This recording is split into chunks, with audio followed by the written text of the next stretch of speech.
Hello everyone, welcome to physics scholar. আমরা আজকে যেটা একটা নতুন চ্যাপ্টার শুরু করব সেটা হচ্ছে স্থিতিবিজ্ঞান বা ইংরেজিতে বলা হয় স্ট্যাটিক্স। তো স্থিতিবিজ্ঞান কী জিনিস, যে এটা এমন একটা শাখা, পদার্থবিজ্ঞানের বলতে পারো বা বলবিজ্ঞানের বলতে পারো। এটা এমন একটা শাখা যেখানে বস্তুর সাম্যাবস্থার ব্যাপারে আমরা আলোচনা করি। মানে হচ্ছে ধরো কোনো একটা বস্তু আছে, কোনো একটা বস্তুর উপর ধরো বিভিন্ন রকমের বল প্রয়োগ হচ্ছে, যে বিভিন্ন দিক থেকে ধরো যদি বল প্রয়োগ হয় তাহলে পরে বস্তুটা ওই জায়গাটায় স্থির থাকবে কি না, মানে বস্তু সাম্যাবস্থায় থাকবে কি না, সেটা আমরা আলোচনা করব এই চ্যাপ্টারে। আমাদের দৈনন্দিন জীবনে আমরা বিভিন্ন উদাহরণ দেখতে পাই যেখানে তুমি দেখবে যে সাম্যাবস্থার খুব দরকার পড়ে। যেমন ধরো একটা পাখি যদি হাতের উপর এমনভাবে বসলো, মানে মুখ জাস্ট ঠোঁটটা তোমার আঙুলে রেখে, যাতে মনে হবে যে পাখিটা কিন্তু নিজেকে এমনভাবে সাম্যাবস্থায় রাখবে যাতে ওর সমস্ত প্রকার বল কিন্তু লব্ধি কিন্তু শূন্য হয়, তাই সেই পাখিটা কিন্তু তোমার আঙুলের উপর বসতে পারবে। তারপর ধরো তোমরা ঝোলা, অনেক সময় ঝোলা ঝুলো, যেটাকে ইংরেজিতে বলা হয় শীষ, সেরকমও দেখবে যে একটা নির্দিষ্ট পজিশনে যে তুমি যদি দুজনেই যদি মাটিতে পা পা না রেখে থাকতে পারো তখন একটা ব্যালেন্স সিচুয়েশন হয়। সে ব্যালেন্সিং করা বা ওটাই হচ্ছে সাম্যাবস্থা করা। তাহলে ওই সাম্যাবস্থা আসছে কারণ সেখানে সমস্ত রকমের বলগুলো কী হচ্ছে, শূন্য হচ্ছে, লব্ধি বল শূন্য হচ্ছে। সেরকম পাথর দিয়েও তোমরা কিন্তু এইভাবে সমুদ্রের ধারে বা যে কোনো জায়গাতে তুমি পাথর দিয়ে এইভাবে একটা ব্যালেন্স ক্রিয়েট করে তুমি এইভাবে বানাতে পারো যাতে পাথরগুলো না পড়ে। তো এখানে কিন্তু সমস্ত জায়গাতে কিন্তু তুমি কি পাচ্ছ না, সাম্যাবস্থা নিয়ে তোমাকে জানতে হবে। সাম্যাবস্থা বা ইকুইলিব্রিয়াম পজিশন সম্পর্কে তোমাকে জানতে হচ্ছে। তাই এই যে সাম্যাবস্থা নিয়ে আলোচনা, এইটাই পদার্থবিজ্ঞানের যে শাখাতে আলোচনা করা হয় সেটা হচ্ছে স্থিতিবিজ্ঞান। স্থিতিবিজ্ঞান বা ইংরেজিতে বলা হয় স্ট্যাটিক্স। তো সেই জন্যই আমরা আজ থেকে এই একটা নতুন চ্যাপ্টার শুরু করলাম, সেটা হচ্ছে স্থিতিবিজ্ঞান বা স্ট্যাটিক্স। প্রথমেই যেটা বলবো সেটা হচ্ছে দৃঢ় বস্তু কী জিনিস, বা ইংরেজিতে বলা হয় রিজিড বডি। আমরা দৈনন্দিন জীবনে দেখি যে একটা পাথর, একটা বড় পাথর যে একটা বিস্তৃত বস্তু, তার মধ্যে কি থাকে না, ছোট ছোট ছোট ছোট ছোট ছোট ছোট ছোট ছোট ছোট বস্তু কণা থাকে। তাহলে অনেকগুলো বস্তু কণা নিয়ে কি হয়, একটা বিস্তৃত বস্তু তৈরি হয়, বিস্তৃত বস্তু তৈরি হয়। এবার তুমি যদি মানে আঘাত করো বা তুমি যদি বল প্রয়োগ করো বাইরে থেকে, দেখবে এর আকার বা আকৃতি বা আয়তন কোনো কিছুই কিন্তু পরিবর্তন করতে তুমি পারবে না। তার মানে কি, তুমি বাইরে থেকে বল প্রয়োগ করেও তার আকার বা আয়তন পরিবর্তন করতে পারবে না। তখন তার মানে এটাই বোঝাচ্ছে যে এই বস্তুটা কি প্রচণ্ড দৃঢ়। তাই এই বস্তুকে বলা হয় দৃঢ় বস্তু। তাই দৃঢ় বস্তু বলতে সেই সমস্ত বস্তুকে বোঝায় যখন তুমি বাইরে থেকে বল প্রয়োগ করেও তার আকার বা আয়তন কোনো কিছুই পরিবর্তন করতে পারবে না, তখন তাকে বলা হয় দৃঢ় বস্তু। এবার এই যে বস্তু, মানে এই যে বিস্তৃত একটা বস্তু, সেটা অসংখ্য এরকম বস্তুকণা আছে। তুমি যদি আকার বা আয়তন পরিবর্তন করতে না পারো, তার মানে কি, যে ধরো দুটো বস্তুকণা এরকম আছে, এটা এ এটা বি, তাদের মধ্যে একটা দূরত্ব আছে, সেটা হচ্ছে আর। এবার তুমি যদি আকার বা আয়তন পরিবর্তন না হয়, তার মানে কি, এই এ আর বি এর মধ্যে দূরত্ব কিন্তু কোনো দিন পরিবর্তিত হবে না। তার মানে যে দুটি বস্তুকণার মধ্যে যে পারস্পরিক দূরত্ব কি থাকবে, ধ্রুবক থাকবে। ধ্রুবক থাকবে, মানে তুমি যতই বল প্রয়োগ করো না কেন, যে তার আকার বা আয়তন পরিবর্তন হবে না, এবং দুটো মানে বস্তুকণার মধ্যে পারস্পরিক দূরত্ব কিন্তু ধ্রুবক থাকবে। তখন এই বস্তুকে বলা হয় দৃঢ় বস্তু। এবার যদি ধরো যে তোমার কাছে এরকম যদি আছে যে অনেকগুলো এরকম বিচ্ছিন্ন বস্তুকণা, মানে এখানে কি একটা বস্তুর মধ্যে অসংখ্য বস্তুকণা, খুব কাছাকাছি, মানে অনেক বস্তুকণা আছে। এবার ধরো এমন কোনো বস্তুকণা আছে যেখানে হচ্ছে মানে বিচ্ছিন্ন বস্তুকণা, মানে তাদের মধ্যে নিজস্ব কোনো মানে জোড়া লেগে নেয়, এখানে একটা আছে, এখানে একটা আছে, এখানে একটা আছে। কিন্তু দেখা গেল যে এই যে বস্তুকণাগুলো আছে না, এদের মধ্যে পারস্পরিক দূরত্ব যেটা আছে, এইটার থেকে এটার দূরত্ব, এটা থেকে এটার দূরত্ব, এটা থেকে এটার দূরত্ব, এটা থেকে এটার দূরত্ব, এই যে পারস্পরিক দূরত্বগুলো যখন বল প্রয়োগ করলেও পরিবর্তিত হবে না, মানে এই যে দূরত্ব, এটা R1, এটা R2, এটা R3, মানে তুমি যদি বাইরে থেকে যদি এই যে কণার সমষ্টি, এটা হচ্ছে কণা সমষ্টি বলতে পারো, বা সিস্টেম অফ পার্টিকেল বলা হয়, তাহলে এই কণা সমষ্টির উপর যদি তুমি যদি বাইরে থেকে বল প্রয়োগ করো এবং তার ফলে তুমি যদি এই R2, R1, R3 এদের মান পরিবর্তন করতে না পারো, তার মানে বস্তু কণাগুলির মধ্যে দৈর্ঘ্যের পরিবর্তন যদি না করতে পারো, তাহলে এই যে কণা সমষ্টিকেও কি বলতে পারবে, তুমি একটি বিস্তৃত বস্তু বা দৃঢ় বস্তু বলতে পারো, বা বিস্তৃত বস্তু বা বিস্তৃত দৃঢ় বস্তু তুমি বলতে পারো। তো দৃঢ় বস্তু বলতে তাকেই বোঝায় বা রিজিড বডি, ইংরেজিতে বলে রিজিড বডি। রিজিড বডি বলতে তাকেই বোঝায় যখন তুমি বাইরে থেকে বল প্রয়োগ করে তার আকার বা আয়তন পরিবর্তন করতে পারবে না, তার মানে হচ্ছে তার মধ্যে যে বস্তুকণাগুলো আছে সেই বস্তুকণাগুলোর মধ্যে যে দূরত্ব সেগুলো তুমি পরিবর্তন করতে পারবে না, তখন তাকে বলা হয় দৃঢ় বস্তু। এবার আসছি ভর কেন্দ্র বা সেন্টার অফ মাস। এবার একটা ধরো এরকম বিস্তৃত বস্তু আছে, তুমি বাইরে থেকে বল প্রয়োগ করলে, আর এটা ধরো তোমার হচ্ছে ভূপৃষ্ঠ। তুমি যদি বল প্রয়োগ করো, তুমি দেখবে যে এই বল প্রয়োগের পরে এর মধ্যে একটা আবর্ত গতিও সৃষ্টি হবে, আবর্ত গতি সৃষ্টি হবে, আর একটা এইভাবে তুমি চলন গতিও সৃষ্টি হবে, চলন গতি সৃষ্টি হবে। মানে এই একটা ধরো পাথরের তুমি বল প্রয়োগ করলে দেখবে যে পাথরটা এইভাবে গড়িয়ে গড়িয়ে গড়িয়ে গড়িয়ে গড়িয়ে গড়িয়ে এইভাবে আগাতে থাকবে। তার মানে হচ্ছে এর মধ্যে চলন গতিও থাকলো, মানে এইভাবে গেল, আবার আবর্ত গতিও থাকলো, মানে ঘুরলো। তার মানে কি এর মধ্যে একটা কি তৈরি হলো, মিশ্র গতির তৈরি হলো, মিশ্র গতি। এবার যদি ধরো তুমি একটা ছোট্ট একটা পার্টিকেল নাও, ছোট্ট একটা বস্তুকণা, এবার তুমি যদি বল প্রয়োগ করো, তাহলে তুমি দেখতে পাবে যে বস্তুকণা কিন্তু ঘুরবে না, ও কিন্তু সোজা চলে যাবে। তার মানে তার ক্ষেত্রে শুধুমাত্র চলন গতি সম্ভব। তার মানে একটা বস্তুকণা, শুধুমাত্র একটা বস্তুকণার জন্য তুমি শুধু চলন গতি পাচ্ছ যখন একটা বল প্রয়োগ করছো বাইরে থেকে।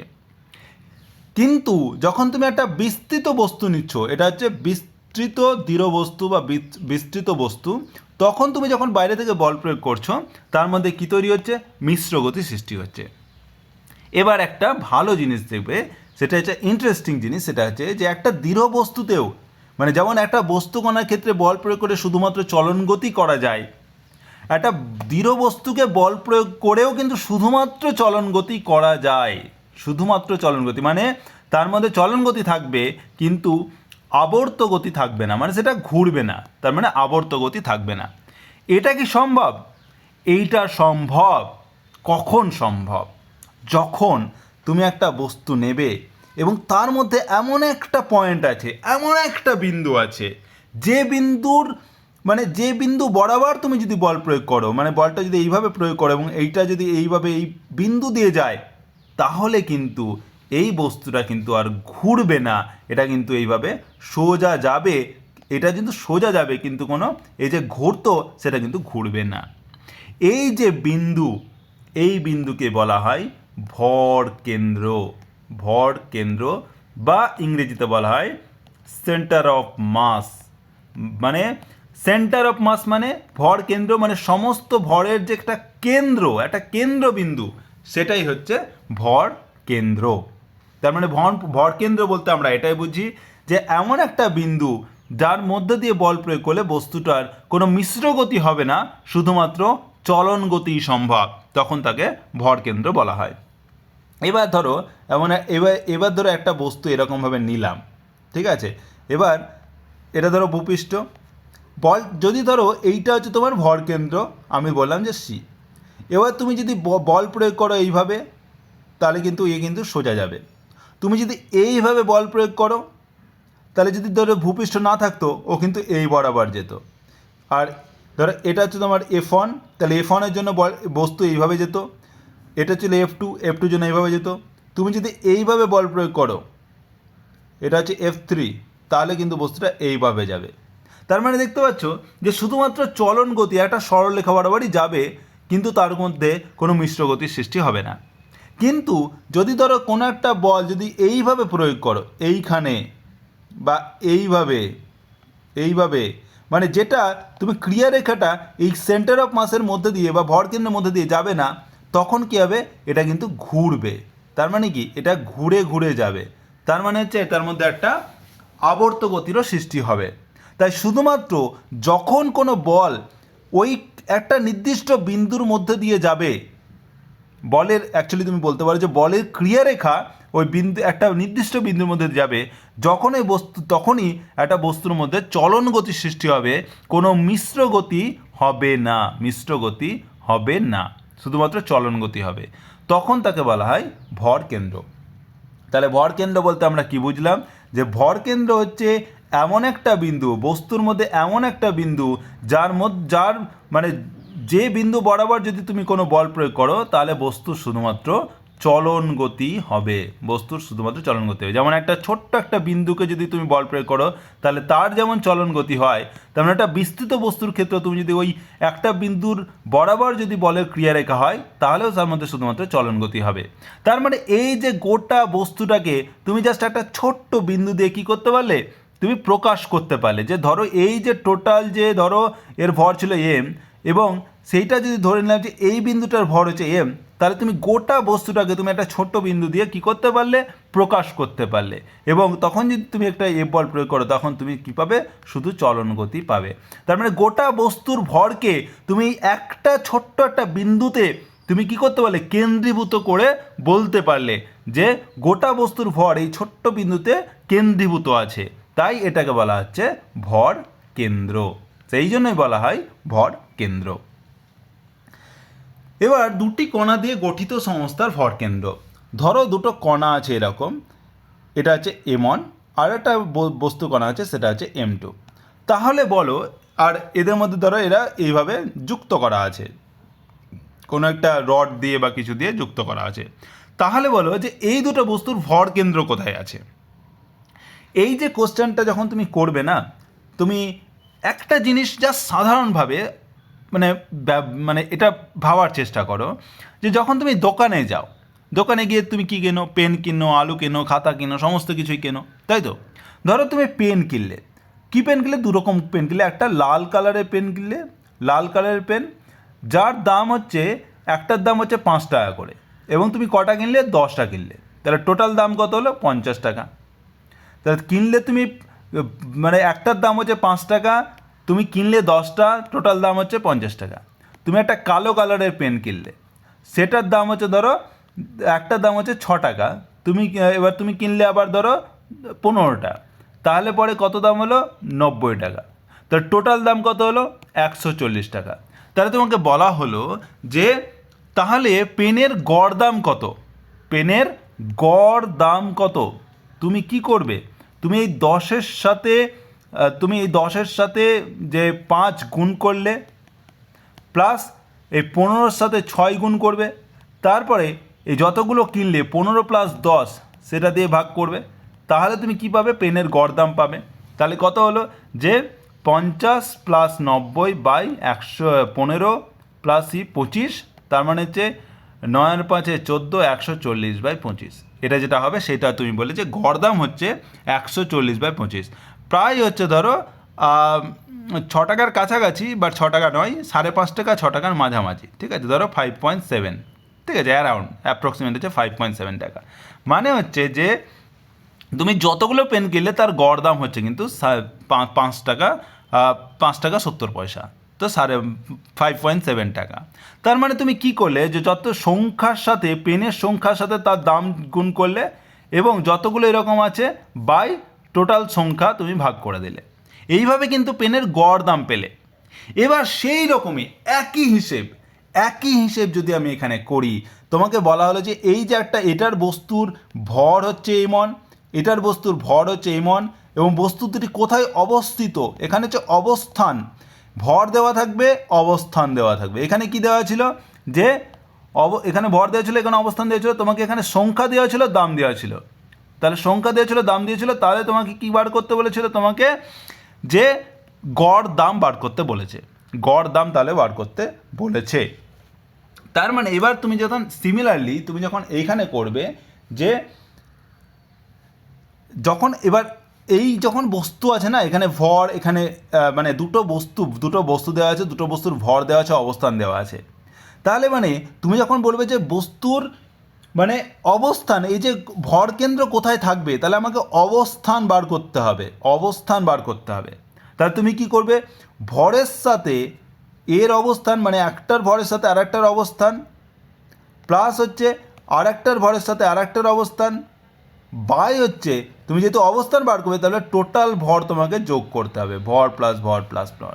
যেমন এখানে করছিলাম যে এখানে তোমার দাম দেওয়া ছিল, সংখ্যা দেওয়া ছিল, তাহলে দাম দেওয়া ছিল, সংখ্যা দেওয়া ছিল, তোমার কী চেয়েছিল, দাম চেয়েছিল। তার মানে কি সংখ্যা গণিত দাম বাই সংখ্যা করতে হবে, তবেই তুমি দাম পাবে।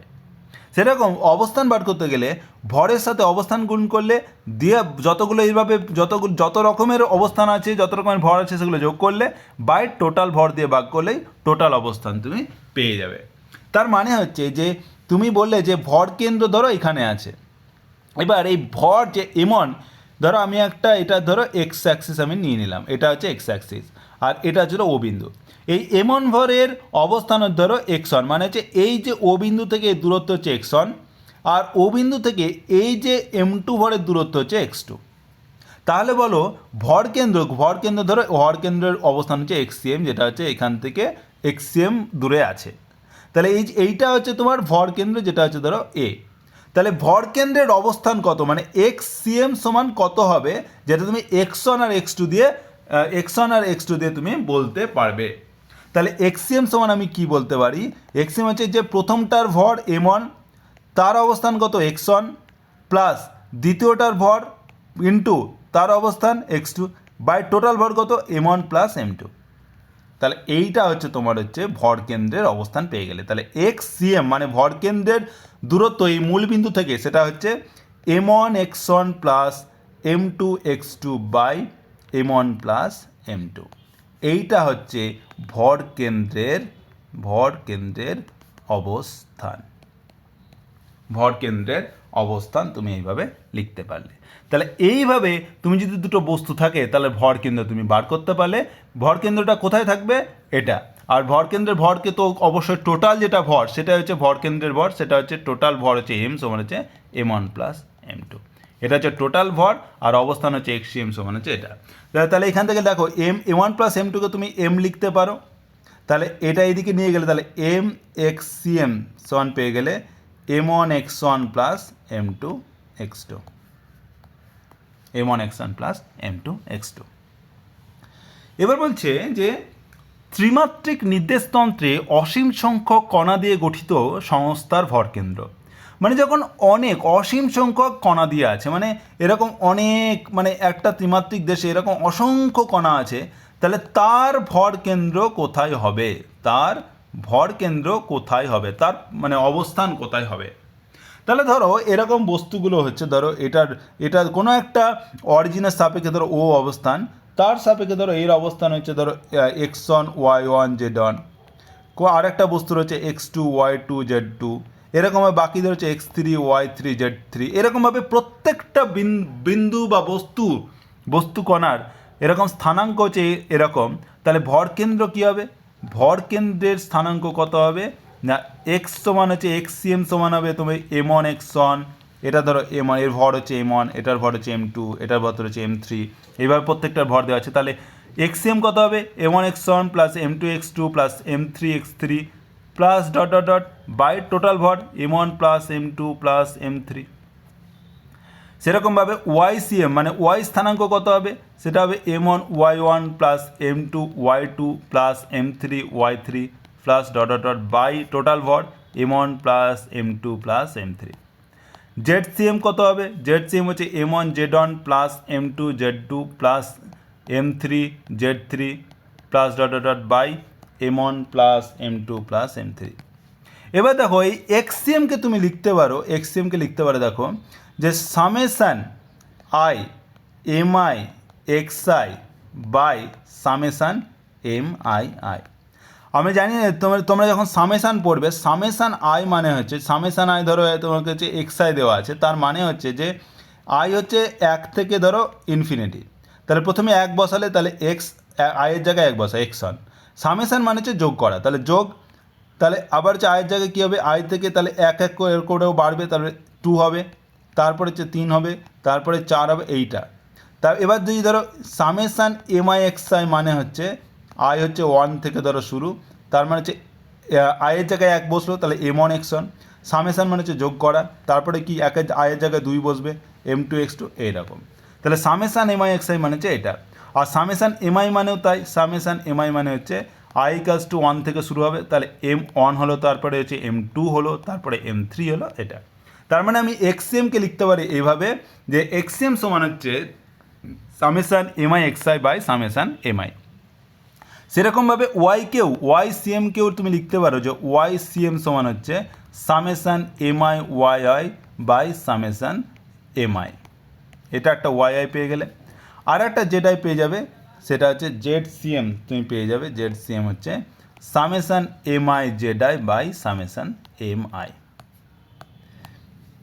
এটা তুমি এইভাবে সামেশান হিসেবে লিখতে পারো। তুমি এইভাবে লিখতে পারো যে সামেশান এমআই এক্সআইকে তুমি লিখতে পারো ইন্টিগ্রেশন এক্সডিএম, ইন্টিগ্রেশন এক্সডিএম, যেখানে ডিএম হচ্ছে একটা ক্ষুদ্র ভর, তাহলে ইন্টিগ্রেশন এক্সডিএম। আর তুমি সামেশান এমআইকেও লিখতে পারো ইন্টিগ্রেশন এম, ইন্টিগ্রেশন ডিএম, ওকে, ইন্টিগ্রেশন ডিএম। তার মানে তুমি এই এক্সসিএমকে লিখতে পারো, এক্সসিএম যেটা আছে সেটাকে লিখতে পারো যে ইন্টিগ্রেশন এক্সডিএম, ইন্টিগ্রেশন এক্সডিএম ভাই। এবার ইন্টিগ্রেশন ডিএমকে তুমি ক্যাপিটাল টোটাল এম বা ভর ভেবে লিখতে পারো, তাহলে এটাকে লিখতে পারো যে এক্সএম সমান হচ্ছে ইন্টিগ্রেশন এক্সডিএম বাই এম। তারপর হচ্ছে ওয়াইসিএমকে লিখতে পারো, ওয়াইসিএমকে লিখতে পারো তুমি হচ্ছে integration Y d m by capital M. সেরকম জেড-সিএমকে লিখতে পারো, এটাকেও লিখতে পারো যে integration Z d m by capital M, এটা হচ্ছে জেড-সিএম। এই হচ্ছে ভর কেন্দ্রের স্থানাঙ্ক। এই যে ফর্মুলাগুলো, এইগুলো কিন্তু পরীক্ষায় একটা কোশ্চেন তোমার দেবেই, সেটা হচ্ছে ভর কেন্দ্রের স্থানাঙ্ক বার করো। একটা কোশ্চেন তোমার থাকবে পরীক্ষাতে, সেটা হচ্ছে ভর কেন্দ্রের স্থানাঙ্ক তোমাকে বার করতে বলবে। আর মানে হয় তোমাকে এই ফর্মুলাগুলো ব্যবহার করতে হবে, তোমাকে দুটো বিন্দু দিয়ে দিতে পারে, তাহলে পরে M1 X1 plus M2 X2 by M1 M2, M1 plus M2। তিনটে দিয়ে দিলে M1 X1 plus M2 X2 plus M3 X3 by M1 plus M2 plus M3। বা অসংখ্য দিলে এরকমভাবে সামেশান, বা যদি কোনো কন্টিনিউয়াস বডি থাকে, মানে এরকমভাবে বিস্তৃত বডি থাকে, তাহলে পরে তোমাকে হচ্ছে এইভাবে ইন্টিগ্রেশন ফর্মুলা তোমাকে ইউজ করতে হবে। তো আমরা দেখব পরবর্তীকালে উদাহরণ দেখব, সেগুলো করলে তোমরা আরামসে ক্লিয়ার হয়ে যাবে। এবার ভর কেন্দ্র সম্বন্ধে কয়েকটি প্রয়োজনীয় তথ্য বলার আছে। এক নম্বর হচ্ছে যে কোনো একটা বস্তুর ক্ষেত্রে ভর কেন্দ্র কিন্তু একটাই, তাহলে ভর কেন্দ্র হচ্ছে অদ্বিতীয়। মানে কোনো বস্তুতে দুটো ভর কেন্দ্র থাকতে পারে না, ভর কেন্দ্র একটাই হবে, ভর কেন্দ্র একটাই হবে। তারপরে ধরো কোনো যদি সুষম ঘনত্ব মানে কি, ঘনত্ব হচ্ছে রো বা ডেনসিটি, ঘনত্ব মানে হচ্ছে ভর বাই আয়তন। সুষম ঘনত্ব মানে হচ্ছে যে প্রত্যেক একক আয়তনে যে পরিমাণ ভর আছে, যে একটা ছোট্ট একটা আয়তন, একক আয়তনে যে ভর আছে তাকে বলা হয় ঘনত্ব। আর সুষম ঘনত্ব মানে কি, প্রত্যেকটা একক আয়তনে সমান পরিমাণ ভর আছে। মানে তুমি যদি একটা বস্তু নাও, যে এবার যদি প্রত্যেকটা ছোট ছোট আয়তন তুমি এইভাবে একক আয়তন বার করো, তাহলে প্রত্যেকটা আয়তনে ভর কিন্তু সমান পরিমাণ আছে। এইটা হচ্ছে সুষম ঘনত্ব। এবং এই সুষম ঘনত্বের যদি কোনো একটা বস্তু নাও, তাহলে তার ক্ষেত্রে ভর কেন্দ্র কোথায় থাকবে, তার যে জ্যামিতিক কেন্দ্র হবে সেইখানে থাকবে জ্যামিতিক কেন্দ্র। মানে কি, যে ধরো একটা তোমার কাছে বস্তু আছে, ধরো এটা এরকম একটা বর্গাকার আছে, বর্গক্ষেত্রে জ্যামিতিক কেন্দ্র কোনটা, সেটা হচ্ছে যে দুটো কর্ণদ্বয়ের যে ছেদ বিন্দু, সেটা হচ্ছে মানে তার জ্যামিতিক কেন্দ্র। এবার ধরো এইরকম একটা বর্গাকার কোনো একটা ধরো বস্তু আছে, যে এরকম হচ্ছে বর্গাকার বস্তু আছে, এটা একটা বস্তু, তাহলে তার ভর কেন্দ্র কোথায় হবে, যদি তার সুষম ঘনত্ব হয় তাহলে তার ভর কেন্দ্র হবে এই যে তার দুটো কর্ণদ্বয়ের ছেদবিন্দু তার মধ্যেখানে হবে। তার মানে হচ্ছে তার ভর কেন্দ্র কোথায় হবে, তার জ্যামিতিক কেন্দ্রে হবে। সেরকমভাবে তুমি যদি একটা এরকম গোলাকার নাও, তাহলে গোলাকারের ক্ষেত্রে তার যেটা কেন্দ্র, বৃত্তের কেন্দ্র, সেই বৃত্তাকার কেন্দ্রে হবে বৃত্তাকার কেন্দ্রে কী হবে, তার ভর কেন্দ্র হবে। সেরকম যদি একটা ত্রিভুজ নাও, ত্রিভুজাকৃতি কোনো কিছু বস্তু থাকে, তার জ্যামিতিক কেন্দ্র কোনটা? জ্যামিতিক কেন্দ্র হচ্ছে তুমি যদি মধ্যমা টানো এইভাবে, তাহলে 3টি মধ্যমা যদি টানো, 3টি মধ্যমা যেটা সংযোগতল, সেই সংযোগতল হচ্ছে তোমার জ্যামিতিক কেন্দ্র। তার মানে এরকম যদি কোনো একটা বস্তু হয় তাহলে তার জ্যামিতিক কেন্দ্রে কী হবে? তার ভর কেন্দ্র থাকবে। তাহলে ভর কেন্দ্র হবে তার জ্যামিতিক কেন্দ্রে, মানে 3টি মধ্যমা যেখানে ছেদবিন্দু সেখানে হবে। এবার যদি তুমি একটা রড নাও, রডের ক্ষেত্রে জ্যামিতিক কেন্দ্র কী বোঝায়? যেটা তার মধ্যেখানে যেটা বস্তু সেটা হচ্ছে মধ্যেখানে যেটা বিন্দু সেটা হচ্ছে তার জ্যামিতিক কেন্দ্র। তার মানে এই রডের ক্ষেত্রে ভর কেন্দ্র হবে কোথায়? ভর কেন্দ্র হবে এই জ্যামিতিক কেন্দ্রে।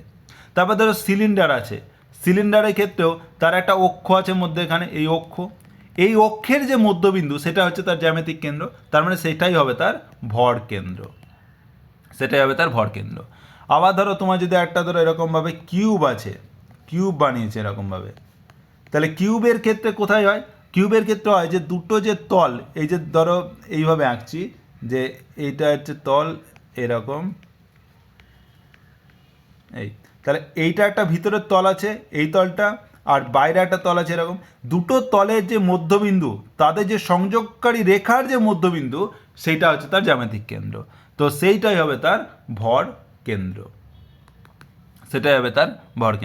তার মানে হচ্ছে, এবং এটা তখনই হবে যে জ্যামিতিক কেন্দ্র ভর কেন্দ্র হবে যখন বস্তু হচ্ছে সুষম ঘনত্বের হবে। এটা কিন্তু মনে রাখবে, সুষম ঘনত্ব হলেই তাহলে তখনই কিন্তু জ্যামিতিক কেন্দ্রে বস্তুর ভর কেন্দ্র থাকবে। এবার যদি সুষম ঘনত্ব না হয়, মানে একটা বস্তু আছে, ধরো এরকম একটা বস্তু যার ধরো এই জায়গাটায় প্রচুর ঘনত্ব, এখানে হচ্ছে প্রচুর ঘনত্ব, মানে হচ্ছে একটা একক আয়তনে ভর প্রচুর বেশি, আর এখানে ধরো ঘনত্ব নেই, তাহলে তার ভর কেন্দ্র কোথায় হবে? যেদিকে বেশি ঘনত্ব সেই দিকে হবে তার ভর কেন্দ্র। মানে তার জ্যামিতিক কেন্দ্র এখানে হলেও ভর কেন্দ্র কিন্তু তার বেশি ঘনত্বের দিকে হবে, তাই ভর কেন্দ্র কিন্তু মানে তার জ্যামিতিক কেন্দ্র হবে না। যেমন ধরো একটা গ্লাসে তুমি যদি ফাঁকা গ্লাস নাও, তুমি যদি পুরোটায় যদি নর্মাল যদি জল ভরে দাও, তাহলে পরে ভর কেন্দ্র কোথায় হবে? তার যে জ্যামিতিক কেন্দ্র সেখানে। এবার তুমি এই জলের মধ্যে কি করলে? কাদা ফেলে দিলে, এবং কাদাটা এত দূর অবধি আছে, তাহলে কিন্তু তার ভর কেন্দ্র কিন্তু নেমে যাবে এবং ভর কেন্দ্র হচ্ছে কাদার মধ্যে থাকবে। তো এটা হচ্ছে তার মানে কি? সুষম ঘনত্ব হলো না। সুষম ঘনত্ব যখন জল ছিল তখন সুষম ঘনত্ব, বা কাদা দিয়ে দিলে নিচে কাদা চলে গেল, মানে ঘনত্ব নিচে বেড়ে গেল, উপরে ঘনত্ব কমে গেল, মানে সুষম ঘনত্ব হলো না, তাই ভর কেন্দ্রের অবস্থান মানে ভর কেন্দ্র চেঞ্জ হয়ে গেল, ভর কেন্দ্র ওই বেশি ঘনত্বের দিকে থাকবে।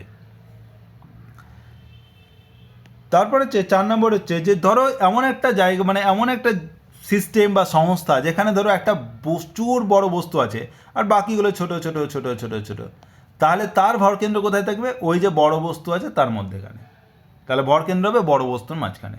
যেমন ধরো একটা মানে আমাদের যে সূর্যমণ্ডল মানে সৌরজগৎ, সেখানে সূর্য আছে, আর সূর্যের সাপেক্ষে গ্রহগুলো কি অত্যন্তই ছোট এরকমভাবে ঘুরছে। তো সেই জন্য আমাদের যে সৌরজগতের যে ভর কেন্দ্র সেটা কোথায় থাকবে? এই সূর্যের মধ্যে থাকবে, কারণ হচ্ছে সূর্যের ভর সব থেকে বেশি। আর 5 নম্বর হচ্ছে যে কোনো একটা বস্তুর ক্ষেত্রে ভর কেন্দ্র বস্তুর উপাদানের বাইরেও থাকতে পারে। যেমন ধরো একটা তুমি যদি চুড়ি নাও, এরকম একটা চুড়ি নিলে, তাহলে চুড়ির কি ভিতরে তো ফাঁকা, কিন্তু তুমি এবার এই দিকে এইটা হচ্ছে তার উপাদান আছে, এর ক্ষেত্রে ভর কেন্দ্র কোথায় হবে? এই যে চুড়ির যে জ্যামিতিক কেন্দ্র সেখানে হবে।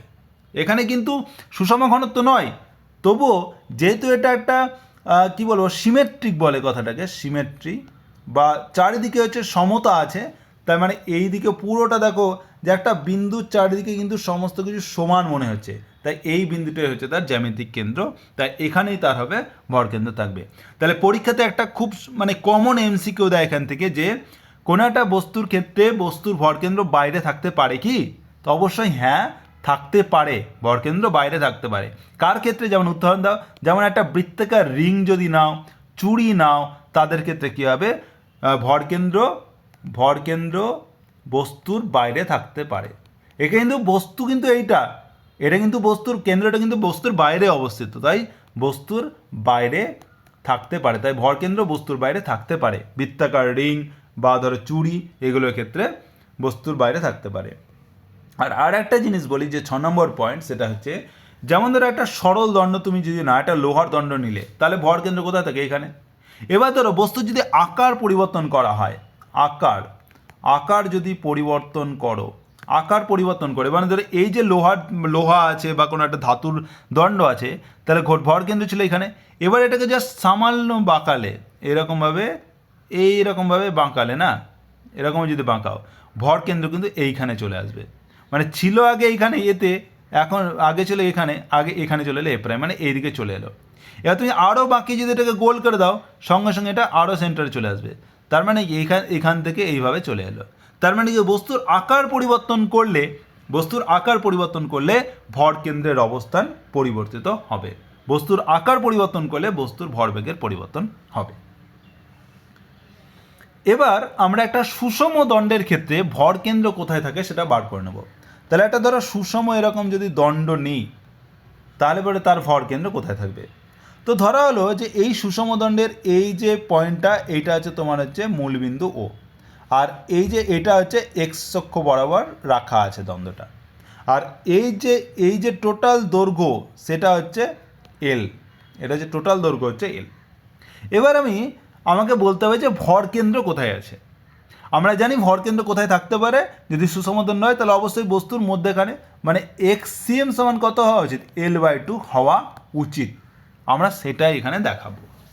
এবার যখনই বলছে সুষম দণ্ড, তার মানে কি, তার ইউনিফর্ম ঘনত্ব আছে।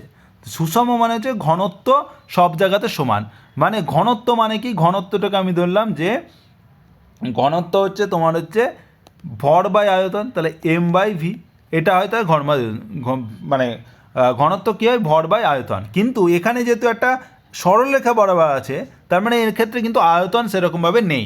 তাহলে তার জন্য এখানে ভরের এই যে আয়তনের জায়গায় আমরা কী লিখবো, তাহলে একটা দৈর্ঘ্যটা লিখবো, মানে M/L, টোটাল যেটা লেন্থ।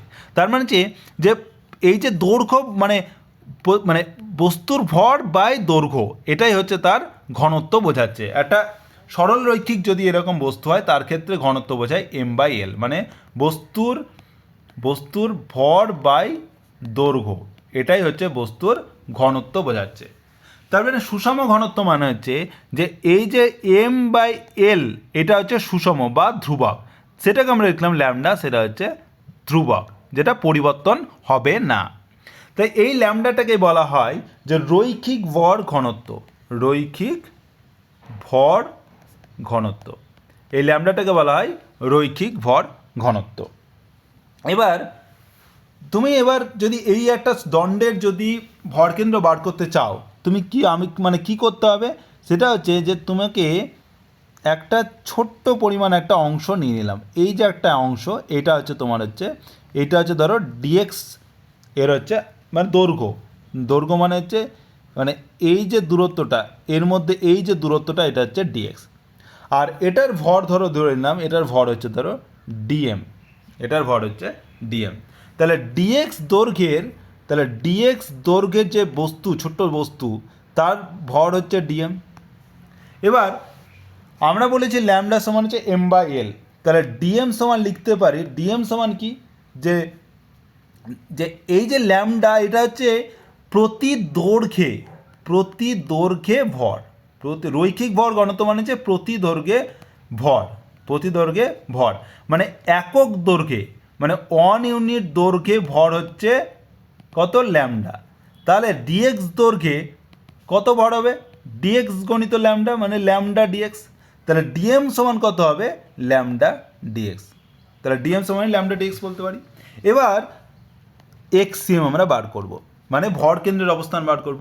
তাহলে ভর কেন্দ্র xcm সময় আমরা জানি যে ইন্টিগ্রেশন xdm বাই তার যে ভর, টোটাল ভর, সেটা হচ্ছে এটা ক্যাপিটাল M বলতে পারি, বা সেটা যেটা আমরা বলেছি যে টোটাল ভর হচ্ছে m। এবার এখানে ইন্টিগ্রেশন dm কি, lambda dx by capital M। তাহলে ল্যামডা যেহেতু ধ্রুবক, আমি বলেছি ল্যামডা ধ্রুবক হয়, তাহলে ল্যামডা বাইরে বেরিয়ে গেল। এবার পড়ে থাকলো xdx বাই ক্যাপিটাল M। এবার এই যে xdx, এর ইন্টিগ্রেশন কোথা থেকে কত অবধি হবে, যে টোটাল যে দৈর্ঘ্য, 0 থেকে তুমি ও বিন্দু আছে কোথায়, x=0 আছে ও বিন্দু, আর এই যে শেষ প্রান্ত সেটা কোথায় আছে, x=L এ। তার মানে গোটা ইন্টিগ্রেশনটা হবে কোথা থেকে কোথা, যে ল্যামডা 0 to L অবধি ইন্টিগ্রেশনটা হবে বাই M। তার মানে কি পেলাম ল্যামডা বাই এম, আর ইন্টিগ্রেশন এক্স ডিএক্স মানে কি এক্স স্কোয়ার বাই টু, তাহলে পেয়ে গেলাম এক্স স্কোয়ার বাই টু। আর তোমাকে বসাতে হবে 0 to L, এটা যদি তুমি বসাও তাহলে lambda by M x square by two এর জায়গায় এক্সের জায়গায় তুমি এল বসালে পাবে L square by two, minus এক্সের জায়গায় 0 বসালে পাবে 0, তাহলে পাবে দেখো lambda by M L square by two. এবার আমি এই ল্যামডার মান বসাবো, ল্যামডা সমান হচ্ছে এম বাই এল, তাহলে ল্যামডা সমান হচ্ছে এম বাই এল গণিত হচ্ছে 1/m আছে into L square by two. দেখো এম কেটে গেল, একটা এল কেটে গেল, এল বাই টু, তার মানে এক্স সিএম সমান হচ্ছে এল বাই টু, মানে ভর কেন্দ্রের অবস্থান হচ্ছে এল বাই টু, মানে এই যে দণ্ডের যেখানে মধ্যেখানে এটা হচ্ছে তোমার এল বাই টু, তাহলে এল বাই টু দূরত্বে অবস্থিত, মানে এই দণ্ডটার যেটা জ্যামিতিক কেন্দ্র সেইখানে তার হচ্ছে ভর কেন্দ্র আছে। এবার ভর কেন্দ্রের গতি, যে বিস্তৃত বস্তু বা কণা সমষ্টির ভর কেন্দ্রের ভরবেগ এবং কণা সময়ের ভরবেগের সম্পর্ক। ধরো মানে বিস্তৃত বস্তু বা কণা সমষ্টি আছে, মানে অনেকগুলো কণা আছে এরকম, এবং প্রত্যেকটার স্থানাঙ্ক ধরো ওই যেটা বলছিলাম যে এটার ক্ষেত্রে R1, এটার R2, এটার R3 এরকম, এবং ভর হচ্ছে M1, M2, M3। তাহলে বলো যে ভর কেন্দ্রের যে ভর কেন্দ্রের স্থানাঙ্ক কত হবে, ভর কেন্দ্রের স্থানাঙ্ক কত হবে। তাহলে এক্স স্থানাঙ্ক বলেছিলাম এক্সিএম সমান কী করে বার করতে হয়, যে M1 x1 plus M2 x2 plus M3 x, এইভাবে বাই টোটাল ভর M1 প্লাস M2 প্লাস, সেটাকে লিখতে পারি কি সামেশান MI XI বাই হচ্ছে ক্যাপিটাল M টোটাল ভর। সেরকমভাবে YCM লিখতে পারি যে M1 Y1 plus M2 Y2 plus M3 Y3 by total ভর M1 plus M2 plus M3 সমান লিখতে পারি summation MI YI by capital M। ZCMকে লিখতে পারি M1 Z1 plus M2 Z2 plus M3 Z3 by total ভর M1 plus M2 plus M3, তাহলে লিখতে পারি summation MI ZI by capital M। তার মানে যে ভর কেন্দ্রের যে স্থানাঙ্ক সেটা যদি আমি ক্যাপিটাল R দিয়ে লিখি, যে ক্যাপিটাল RCM, ভেক্টর RCM, এটা যদি লিখি এটা হচ্ছে ভর কেন্দ্রের স্থানাঙ্ক, ভর কেন্দ্রের স্থানাঙ্ক। তাহলে এই RCM মানে হচ্ছে যে XCM I cap plus YCM J cap plus ZCM K cap. তাহলে এটা যদি বসাও তাহলে XCM সমান হচ্ছে, তাহলে এটা পাচ্ছ যে summation MI XI by M I cap plus summation MI YI by M J cap plus summation MI ZI by M K cap.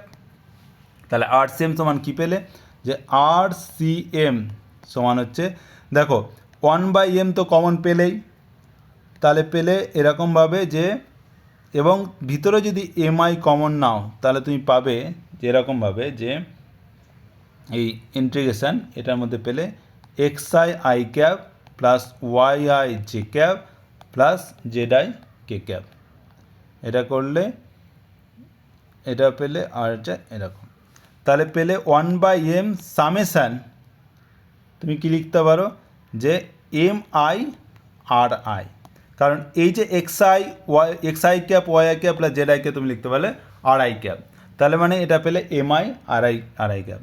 তাহলে এমটা এদিকে নিয়ে গেলে ক্যাপিটাল M RCM সমান লিখতে পারি সামেশান MI RI। তাহলে তুমি কি পেলে, যে সামেশান তোমার হচ্ছে MRCM সমান পেলে সামেশান MI RI। এবার তুমি যদি এটাকে দুই দিকে যদি ডেরিভেটিভ করে দাও টাইমের সাপেক্ষে, সময়ের সাপেক্ষে, তাহলে তুমি পাবে যে M DRCM বাই DT সমান লিখতে পারো যে summation MI DRI by DT। এবার RCM বাই DT মানে কি, যে ভর কেন্দ্রের বেগ, ভর কেন্দ্রের বেগ, কারণ RCM হচ্ছে ভর কেন্দ্রের স্থানাঙ্ক আর DRCM DT মানে ভর কেন্দ্রের বেগ, সেটা আমি লিখলাম ধরো স্মল VCM। তাহলে আমি লিখতে পারি যে ক্যাপিটাল M VCM সমান হচ্ছে সামেশান MI, আর DRI বা DT হচ্ছে কোনো একটা বস্তু যে আইতম বস্তুর বেগ, তাহলে সেটা লিখলাম VI। তাহলে আমি লিখতে পারলাম যে MVCM সমান হচ্ছে সামেশান MI VI।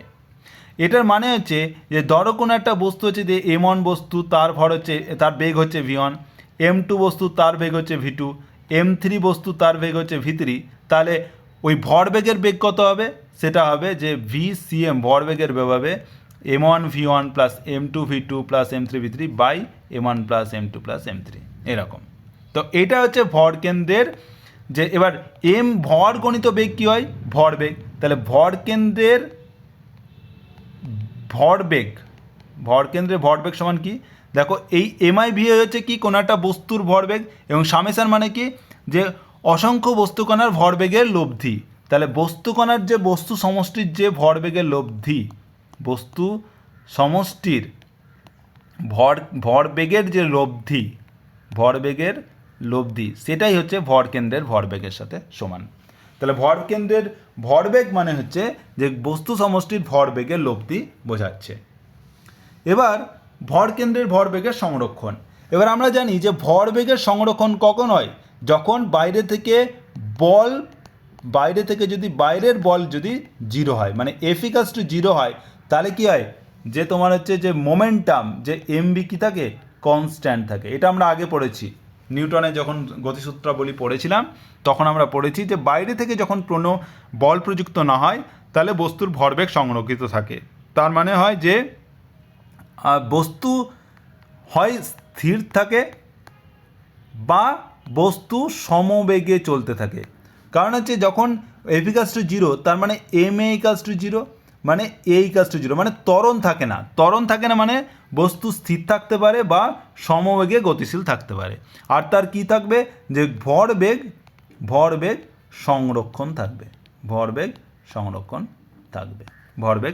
থাকবে। এবার দেখো যে আমি পেলাম MVCM সমান হচ্ছে সামেশন MI/VI। এবার যখন তোমার হচ্ছে বাইরে থেকে বল প্রযুক্ত হবে না, তার মানে কি সামেশন MI/VI হচ্ছে ধ্রুবক হয়ে যাবে। তাহলে সামেশন MI/VI মানে যত বস্তু সমষ্টির যে ভরবেগের লব্ধি সেটা কি হবে? ধ্রুবক হবে। এটা ধ্রুবক হবে। তার মানে হচ্ছে যে MVCM যেটা ভরকেন্দ্রের ভরবেগ সেটাও কিন্তু ধ্রুবক হবে। তার মানে হচ্ছে যে বস্তুর মানে এই যে ভরকেন্দ্রের ভরবেগ ধ্রুবক থাকছে। তার মানে হচ্ছে ভরকেন্দ্র কি থাকছে? ভরকেন্দ্র আইদার স্থির থাকবে বা সমবেগে গতিশীল থাকবে। তার কোনো ত্বরণ থাকবে না, তার মানে ভরবেগ সংরক্ষণ থাকবে। তার মানে হচ্ছে যে তুমি যদি বাইরে থেকে কোনো বল প্রয়োগ না করো, বাইরে থেকে যদি বল প্রয়োগ না হয়, তাহলে ভরকেন্দ্র কিন্তু স্থির থাকবে। যদি ভরকেন্দ্র আগে স্থির ছিল তার মানে পরেও স্থির থাকবে। যদি ভরকেন্দ্র সমবেগে গতিশীল ছিল তাহলে ভরকেন্দ্র কিন্তু পরেও কিন্তু ভরকেন্দ্র সমবেগে গতিশীল থাকবে। এটা কিন্তু একটা বিশাল ইম্পর্টেন্ট কথা, এটা কিন্তু মনে রাখবে যে বাইরে থেকে যদি বল প্রয়োগ না হয়, কোনো বল প্রয়োগ না হয়, তাহলে ভরকেন্দ্র স্থির থাকবে বা সমবেগে গতিশীল থাকবে। এবার ভরকেন্দ্রের উপর প্রযুক্ত বল কত হবে? তাহলে আমরা পেলাম যে MVCM সমান হচ্ছে সামেশন MI/VI। এবার এটাকে আবার ডেরিভেটিভ করছি টাইমের সাপেক্ষে। তার মানে কি MdVCM/dt সমান লিখতে পারি সামেশন MI, এটাকে এদিকেও হবে MdVI/dt। দেখো DVCM/dt এটা লিখতে পারি কি, এটা হচ্ছে ত্বরণ বোঝাচ্ছে। এই ত্বরণ হচ্ছে ধরো ACM মানে হচ্ছে ভরকেন্দ্রের ত্বরণ, আর এই DVI/dt হচ্ছে এটাও ত্বরণ, কিন্তু কার ত্বরণ? যে আইতম যে বস্তুকণা তার ত্বরণ, সেটা আমি লিখলাম AI। তার মানে আমি লিখতে পারি যে MACM সমান হচ্ছে সামেশন MI/AI, এটা লিখতে পারলাম। আর ভরগণিত ত্বরণ মানে কি? বল। তাহলে FCM এটা হচ্ছে বল সমান হচ্ছে সামেশন, এটাকে লিখতে হবে FI। আইতম বস্তুর ওপর বল সেটা হচ্ছে FI, আর সামেশন করে দিলে প্রত্যেকটা বস্তুর ওপর টোটাল বলের লব্ধি হচ্ছে সামেশন FI। তাহলে FCM সমান FI। তার মানে হচ্ছে যে ভরকেন্দ্রের উপর যতটা বল প্রয়োগ করা হয় সেটা হচ্ছে যে কণা সময়ের যে বল প্রয়োগ করা হয় তার যে লব্ধি, যে অনেকগুলো কণা ছিল, অনেকগুলো কণার উপর যে টোটাল যে লব্ধি বল সেটাই হচ্ছে এই ভরকেন্দ্রের উপর প্রযুক্ত বল। এবার আমরা কিছু বাস্তব উদাহরণ দেখব। যে আমরা বললাম যে যখন বাইরে থেকে কোনো বল যদি প্রযুক্ত না হয় তাহলে বস্তু ভর কেন্দ্র কী থাকে, ভর কেন্দ্র আয়তার স্থির থাকবে, যদি স্থির ছিল আগে তাহলে ভর কেন্দ্র স্থির থাকবে, বা যদি ভর কেন্দ্র সমবেগে গতিশীল ছিল তাহলে সমবেগে গতিশীলই থাকবে, সমবেগে গতিশীল থাকবে। এই দুটো জিনিস দেখব। প্রথমে দেখব যে ভর কেন্দ্র স্থির থাকলে পরেও স্থির থাকবে যদি বাইরে থেকে বল প্রযুক্ত না হয়। যেমন ধরো একটা নৌকার উপর একটা আরোহীর স্থান পরিবর্তন, যে একটা নৌকা ছিল, এই যে প্রথম চিত্রটা দেখো, এই চিত্র এটা, তাহলে এক্ষেত্রে দেখো যে একটা নৌকা আছে এরকম, আর এটা জলের ওপর আছে, এবং শুধু যদি নৌকা থাকতো তাহলে পরে তার ভর কেন্দ্র কোথায় হতো, এইখানে। কিন্তু এখানে একটা লোক আছে, তাহলে ভর কেন্দ্র সরে যাবে, মানে যেহেতু ঘনত্ব বেশি হয়ে গেছে ডান দিকে, তাই ডান দিকে। তার মানে এইটা যদি তোমার সি বিন্দু হয় তাহলে সেখানে কিন্তু সি বিন্দু হবে তার এই নৌকা, মানে এই ব্যক্তি সমেত নৌকার ভর কেন্দ্র হবে সি বিন্দুতে। এবার তার মানে হচ্ছে আমি আরেকবার আঁকি যে এইটা হচ্ছে তোমার হচ্ছে ভর কেন্দ্র, এইটা হচ্ছে ব্যক্তিটি, তাহলে ভর কেন্দ্র এখানেই আছে, এখানে আছে। এবার কী করলো, ব্যক্তিটা কিন্তু সরে গিয়ে ব্যক্তিটা এইখানে চলে এলো, ব্যক্তিটা এখানে চলে এলো। তার মানে কি, যেহেতু ঘনত্ব বেড়ে গেল, তার মানে তোমার বলা উচিত যে ভর কেন্দ্র এখানে থাকা উচিত, অবশ্যই থাকা উচিত। কিন্তু দেখো এখানে যদি ভর কেন্দ্র চলে আসে, তার মানে তুমি দেখতে পাচ্ছ যে এই ভর কেন্দ্র আগে ছিল এখানে, পরে আসছে যেখানে, এখান থেকে এতটা ভর কেন্দ্র চলে গেল। কিন্তু ভর কেন্দ্র তো স্থির থাকবে, কারণ বাইরে থেকে তো কোনো বল প্রযুক্ত হচ্ছে না। তার মানে হচ্ছে ভর কেন্দ্র স্থির থাকতেই হবে, স্থির থাকবে। তাহলে এটা কি করে হচ্ছে, এটা হচ্ছে তার কারণ হচ্ছে যে যখন তুমি যদি এই নৌকা বরাবর এদিকে চলে যাবে না, নৌকাটাও কি করবে, যে নৌকাটাও কিছুটা এইভাবে চলে আসবে, নৌকাটাও এইভাবে কিছুটা দূরত্বে এইভাবে চলে আসবে।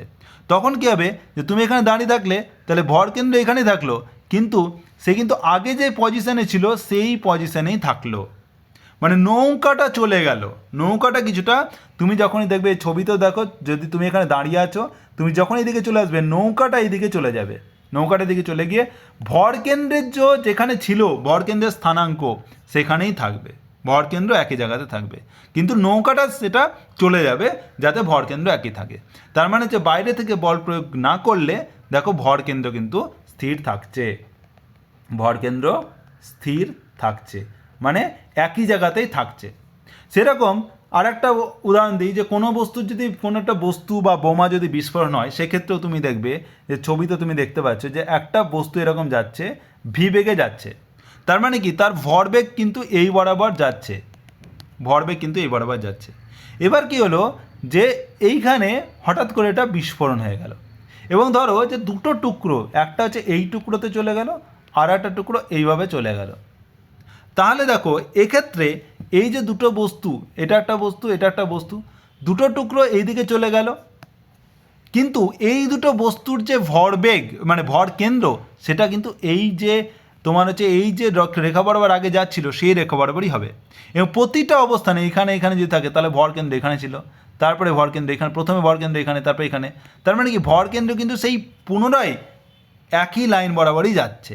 তার মানে কি, মানে ভর কেন্দ্র সমবেগে গতিশীল থাকছে, সমবেগে গতিশীল ছিল, মানে আগেও ভি বেগে যাচ্ছিল, এখনও ভরকেন্দ্র সে একই অভিমুখ বরাবর ভরকেন্দ্র যাচ্ছে। আসলে দুটো বস্তু কিন্তু আলাদা দিকে যাচ্ছে, কিন্তু তাদের যে ভরকেন্দ্র, মানে দুটো বস্তু যদি নাও, তাদের যে ভরকেন্দ্র হবে সেটা কিন্তু এই একটি রেখা বরাবর যাচ্ছে। তাই বাইরে থেকে বল প্রয়োগ না হলে ভরকেন্দ্র সমবেগে যদি যাচ্ছিল তাহলে সমবেগে যাবে, ভরকেন্দ্র যদি স্থির ছিল তাহলে ভরকেন্দ্র স্থির থাকবে, এটা কিন্তু মনে রাখবে। এবার কিছু উদাহরণ দেখে নেব, যে 6 এবং 2 এককে দুটি ভরের অবস্থান ভেক্টর হচ্ছে 6i cap minus 7j cap, আর একটা হচ্ছে 2i cap plus 5j cap minus 8k cap. তাহলে বলো যে ভর কেন্দ্রের স্থানাঙ্ক কত। তাহলে দুটি বস্তু দেওয়া আছে, একটা r1 দেওয়া আছে, r1 সমান হচ্ছে 6i cap minus 7j cap, r2 দেওয়া আছে 2i cap plus 5j cap minus 8k cap, আর ভর দেওয়া আছে m1 দেওয়া আছে 6, m2 দেওয়া আছে 2। এখানে একক দেওয়া আছে, কোনো সিজিএস বা এসআই কিছু দেওয়া নেই।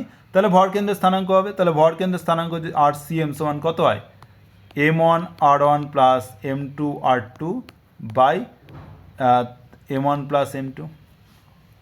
তাহলে m1 হচ্ছে 6 গণিত r1 হচ্ছে 6i cap minus 7j cap, plus m2 হচ্ছে 2, r2 হচ্ছে 2i cap plus 5j cap minus 8k cap, by হচ্ছে 6 প্লাস 2।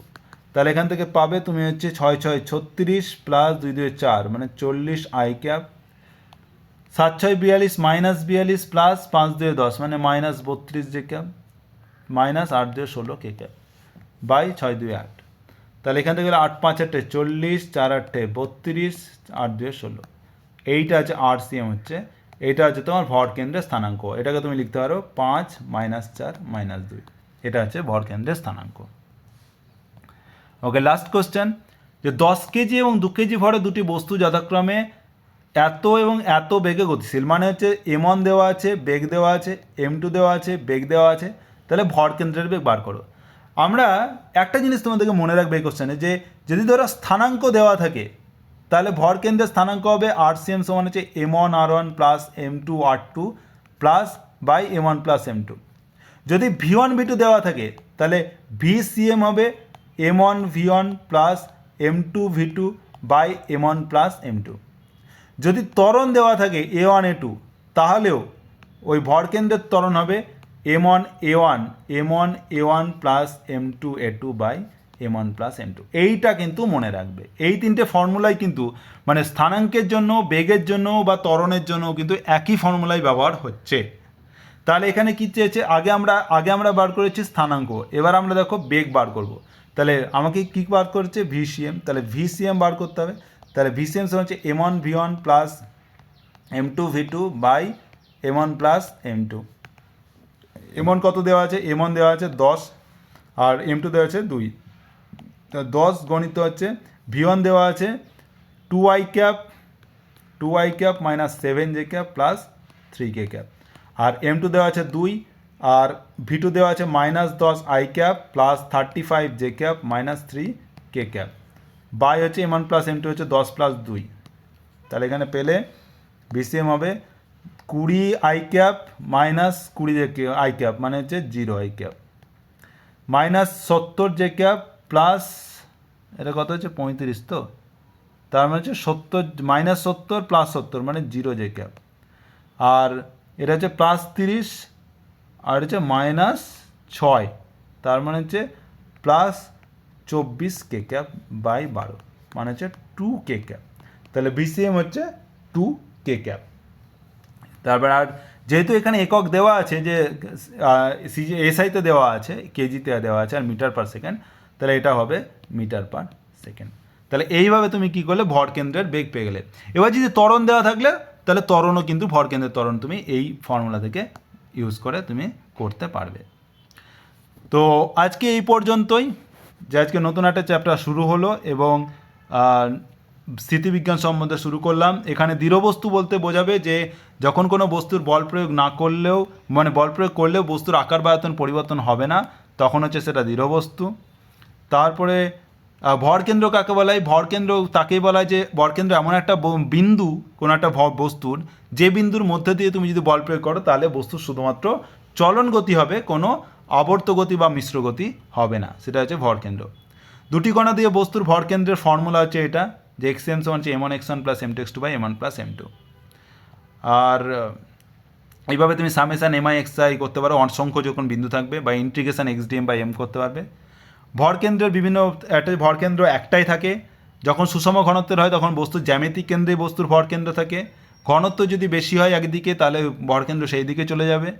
আর কোনো একটা বস্তুর ভরকেন্দ্র বস্তুর বাইরেও থাকতে পারে, যেমন বৃত্তাকার রিং যদি বলো তাহলে পরে সেটা হতে পারে। আর আকার পরিবর্তন করলে অবশ্যই ভরকেন্দ্র পরিবর্তন হবে। সুষমদণ্ডের ভরকেন্দ্রের ক্ষেত্রে তুমি বার করেছো যে ভরকেন্দ্র কোথা থেকে, মধ্যেখানে থাকে। আর ভরকেন্দ্রের যে স্থানাঙ্ক সেটা তোমরা বার করার এটা ফর্মুলা, সেরকম বেগ বার করার ফর্মুলা, ত্বরণ বার করার ফর্মুলা, সেখান থেকে তুমি বেগ মানে তুমি ফোর্স মানে বলও তুমি বার করতে পারছো। আর তুমি দুটো বাস্তব উদাহরণ দেখলে যে বাইরে থেকে যদি প্রযুক্ত বল যদি না হয়, মানে বাইরে থেকে যদি কোনো বল প্রযুক্ত না হয়, তাহলে বস্তুর ভরকেন্দ্র স্থির থাকে বা বস্তু সমবেগে গতিশীল থাকে। এই হচ্ছে আজকের যে মানে যেটা মানে পড়লাম সেটার জিস্ট বা সারাংশ। তো যদি কোনো কনফিউশন থাকে তো অবশ্যই কমেন্ট করো, আর যারা হোয়াটসঅ্যাপ গ্রুপে আছো তারা অবশ্যই মেসেজ করো। ওকে, থ্যাংক ইউ।